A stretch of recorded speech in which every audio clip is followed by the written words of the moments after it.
My name is Mr. Dakota. This is my first video on YouTube. I've never uploaded anything before, and I'm sure that this video is not going to seem very professional. It's not going to seem edited. But what this video is going to be is it's going to be honest. I've had no time to prepare for it. I've prepared no script. I've followed YouTube commentary for a long time, and normally I follow political commentary. And I follow it on both sides of the political spectrum. I am filming this on the 6th of November 2020. The election of 2020 has just taken place, and we do not know at this time who actually won the presidency of the United States. This is an unprecedented time. The current president, Donald Trump, is challenging the election and saying that the election has been stolen from him. At the same time, his opponent, Joe Biden, has essentially declared victory. And what is most frightening and most concerning is that both sides make very good points. The question is this: how is that possible? How is it possible that our election is so narrowly decided that both sides can have strong arguments for their respective positions? The reason is that we are that divided in this country. And it's not just that we are polarized and divided. It is that we are split almost entirely down the middle. And so because we are both polarized and evenly split, it is incumbent on us as Americans to find solutions, find answers to the problems that plague us. We need to be able to work together to find ways to make this country work. We need to find a way to get around the many legitimate disagreements that we have with one another, and find a way to be neighbors, to be friends. The political polarization in this country has always existed. Although many pundits, commentators say that our divisions are new and they're radically different, this is simply not true. This is not the first contested election in our history. Indeed, in the year 2000, we had a similar crisis. And in that crisis, again, the country found itself split nearly 50-50. Over and over again, we find ourselves with these elections that are carried by the narrowest of margins in states that are battleground states that do not reflect the majority of people in the United States. And yet we have to find ways to live together and work together. In the United States, there are well over 300 million people. When accounting for people that are here on a visa or a green card or undocumented people, it is impossible to know exactly how many people live in the United States, but it could be as high as 450 or 500 million people. Even if it is less than that, we are still talking about at least 350 million human souls. We are talking about a time when we are more connected than ever. We are talking about a time when nuclear weapons, biological weapons, disease are things that can either unite us or destroy us. And so we need to find a way to get around the political strife that's been going on in our country. My goal here is to create a new type of conversation.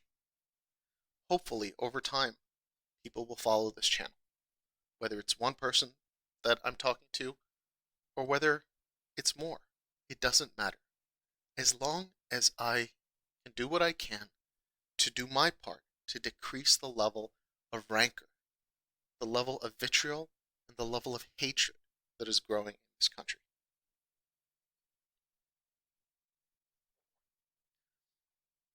I'd like to devote this episode, my first show, to the question of the election and what comes later. Because no matter what happens in this election, whether Donald Trump is found to be the winner of the election or Joe Biden is found to be the winner of this election, the election will not be seen as legitimate by half of the country. We have had unprecedented voter turnout on both sides of this election. And with that, we must acknowledge that regardless of which side you sit on, there are tens, hundreds of millions of people that disagree with you. And those people are just like you. They are people who have hopes and dreams. They are people who have families. They are people who have loved ones. They are people who have formed their opinions over the course of a lifetime of varied experiences. And it is those varied experiences that cause us to be different from one another. It is not some kind of evil or animus that drives us. We each seek to do good in the world. And so, if you are on the right wing of the political spectrum, you must understand that the people who oppose Donald Trump do so, and they do so vociferously, but they do it in good faith. Similarly, if you are on the left wing, you have to understand that the people that support Donald Trump have very good reasons from their perspective and their experience as to why they would support Donald Trump. We must understand that what drives us to one side or another are our own experiences, our own hopes, and our own dreams, and also our own fears.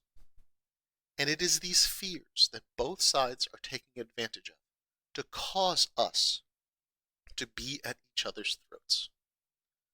We dehumanize one another. On the left wing, there is a tendency to call Trump supporters racists or Nazis or fascists. On the side of the Donald Trump voter, there are many that might refer to people that support Joe Biden as being socialists, communists, corrupt. Both of these things are wrong. The supporters of Donald Trump and the supporters of Joe Biden are good people, just like you. And you have to take them at their word. You have to take them in good faith. Because at the end of the day, they are experiencing the same troubles that you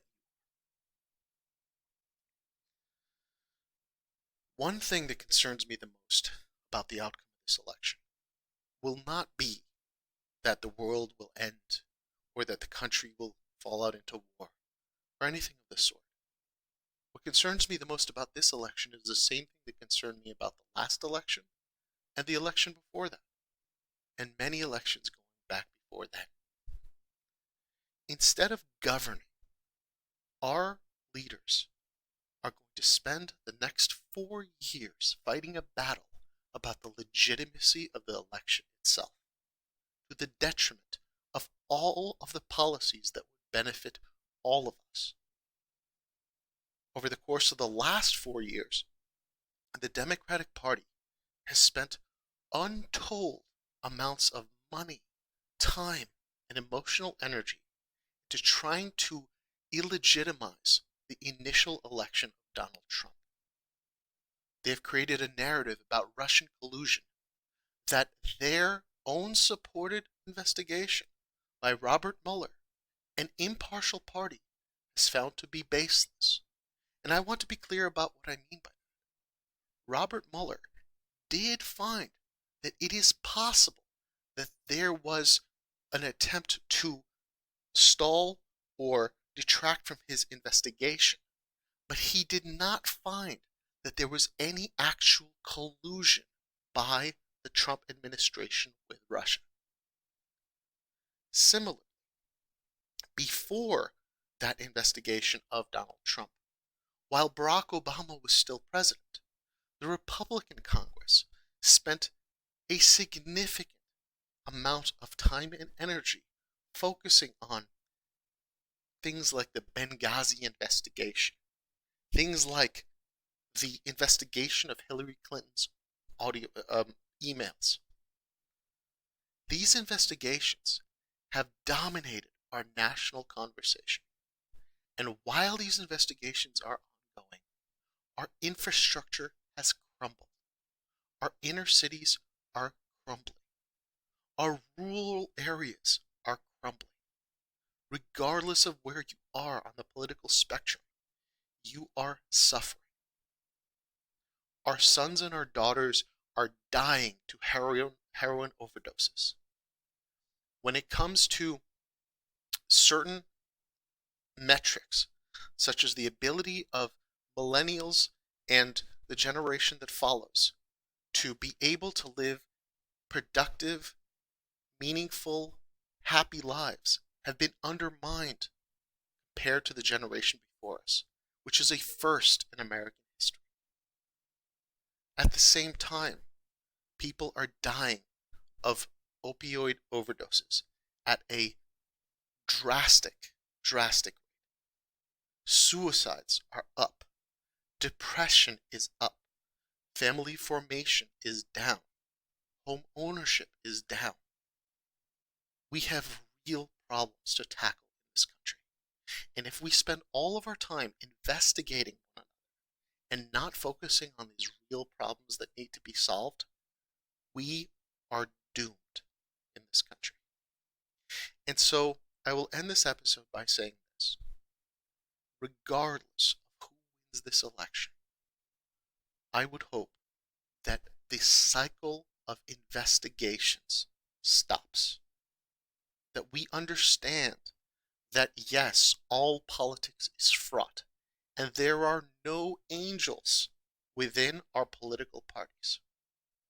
Everyone is corrupt. But as corrupt as they may be, they should be focusing on bettering our lives, bettering this country, and not destroying one another, and thereby also destroying us. And so this is how I end my first episode. Next time, I'll find another subject. I'll speak about it.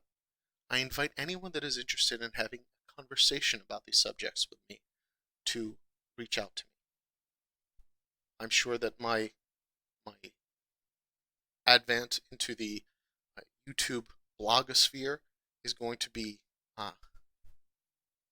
rather difficult. But this is a conversation that I want to start, and I hope that you will start this conversation.